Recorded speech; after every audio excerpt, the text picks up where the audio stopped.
नमस्कार दोस्तों, आपका स्वागत है आपके अपने चैनल PHB अकेडमी में। मैं आपका राज सर। तो आपको पता ही होगा कि राकेश यादव GS बुक का ये तीसरा चैप्टर है और इससे पहले 2 क्लास हो चुकी हैं, मतलब कि 2 चैप्टर ख़त्म हो चुके हैं। तो आप दोनों क्लासों को देख लीजिए। कमेंट बॉक्स में ये डिस्क्रिप्शन में लिंक मिल जाएगी या आई बटन में भी मिल सकती है, तो आप देख लेना जाके। आपको वीडियो अच्छी लगे तो लाइक कीजिएगा, चैनल को सब्सक्राइब कीजिएगा, अपने दोस्तों के साथ ज़रूर शेयर कीजिएगा। चलिए शुरू करते हैं। चैप्टर नंबर 3 क्या है? मगध का उदय। देरी नहीं करते हुए क्वेश्चन नंबर 1 पर आते हैं। चलिए, भारत का कौन सा क्षेत्र प्राचीन समय में अवंतिका के नाम से जाना जाता था? तो कौन सा था? वो था मालवा। तो आपको पता ही होगा, मैं इसमें पूरी किताब कराने वाला हूँ, तो आप कर सकते हैं। आप इसका चैप्टर का किताब का बारकोड चाहिए तो आप टेलीग्राम ज्वाइन कर सकते हैं हमारे, या इंस्टाग्राम, मेरे इंस्टाग्राम पे जा सकते हैं, तो आप वहाँ से मिल जाएगा आपको। चलिए इसकी थोड़ी व्याख्या देख लेते हैं। वर्तमान का मालवा महाजनपद प्राचीन काल में अवंतिका के नाम से जाना जाता था। यह राज्य 2 भागों में विभक्त था। कौन सा था? तो एक उत्तरी अवंती के नाम से था, एक दक्षिणी अवंती के नाम से था। और उत्तरी अवंती की राजधानी क्या थी? उज्जैनी थी। और दक्षिणी अवंती की माहिष्मती, बाहुबली वाला माहिष्मती। चलिए अगले क्वेश्चन पर। आजीवक एक संप्रदाय था। किसका था? तो ये था बुद्ध के समकालीन थे। ये किसके समकालीन थे? बुद्ध के समकालीन। चलिए अगले, पहले इसकी व्याख्या देख लेते हैं। आजीवक लोग पुरुष कर्म और उत्थान की अपेक्षा भाग्य या नियति को अधिक बलवान मानते थे। तो आपको समझ में आया, इसमें भाग्य या नियति को ज़्यादा अच्छा मानते थे आजीवक संप्रदाय के लोग। चलिए अगले क्वेश्चन पर। वह शासक कौन सा था जिसने राज सिंहासन पर बैठने के लिए अपने पिता बिम्बसार की हत्या कर दी थी? तो वो कौन सा था? तो वो था हमारा अजातशत्रु। अजातशत्रु ने अपने पिता को मार दिया था। आइए अगले क्वेश्चन पर। अजातशत्रु को हम क्या कहते हैं? पितृहंता भी के नाम से जानते हैं। ये भी मोस्ट क्वेश्चन हो जाता है, कभी कहा जाता है पितृहंता के नाम से किसे जानते हैं? हम अजातशत्रु को जानते हैं। चलिए अगले क्वेश्चन पर।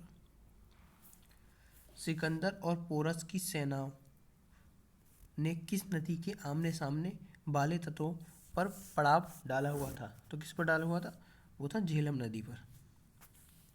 और सिकंदर का सबसे प्राचीन युद्ध 326 ईसा पूर्व में झेलम नदी के तट पर हुआ था। ये कब हुआ था? 326 ईसा पूर्व में। किसके साथ हुआ था? राजा पोरस के साथ हुआ था। जिसको किस नाम से जाना जाता है, इसको आप कमेंट बॉक्स में बताना। हाइड स्पेस के युद्ध के नाम से जाना जाता है, और दूसरा नाम भी बताना आप इसका। चलिए इनको आप क्रमानुसार लगाइए, मगध के वंशों को क्रमानुसार व्यवस्थित कीजिए। तो पहला कौन सा आएगा? पहला आएगा हमारा मौर्य वंश।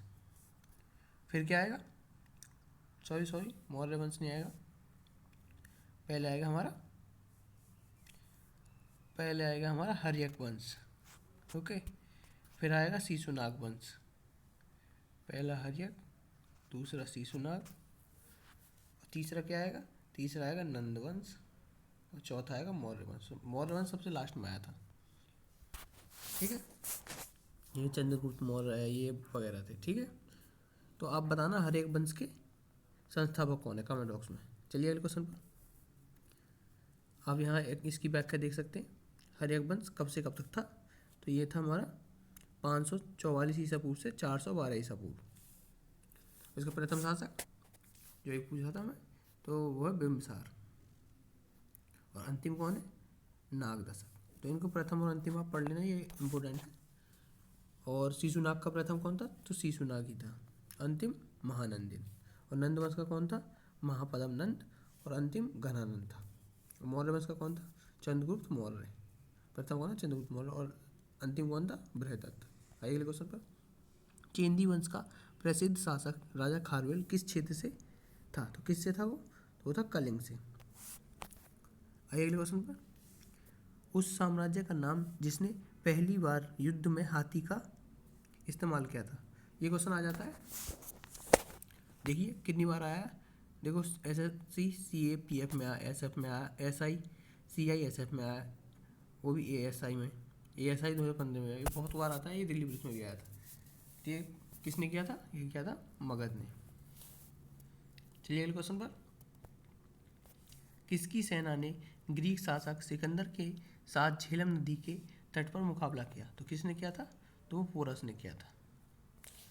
उस नदी का नाम आप कमेंट बॉक्स में बताना, आपने भी थोड़ी देर पहले पढ़ा वैसे।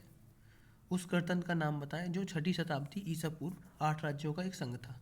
तो कौन सा था वो था वज्जी। बुद्ध के समय 10 गणतंत्र राज्य थे, जिसमें 8 किसने वज्जी संघ के अंतर्गत आ रहे थे। अगले क्वेश्चन पर, इसे भी देख लीजिए। बुद्ध काल का सबसे बड़ा तथा शक्तिशाली वैशाली का लिच्छवी। तो आइए अगले क्वेश्चन पर, निम्न में से किस शासक को मगध के उदय का श्रेय दिया जाता है? किसको दिया जाता है? बिम्बसार को दिया जाता है।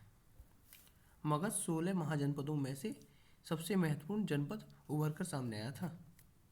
इसकी राजधानी क्या थी? आरंभिक राजधानी थी गिरिब्रज, ठीक है। और इसकी स्थापना किसने की थी? आप कमेंट बॉक्स में बताना। चलिए अगले क्वेश्चन पर, मौर्य वंश के बाद किस वंश ने मगध पर शासन किया था? तो किसने किया था?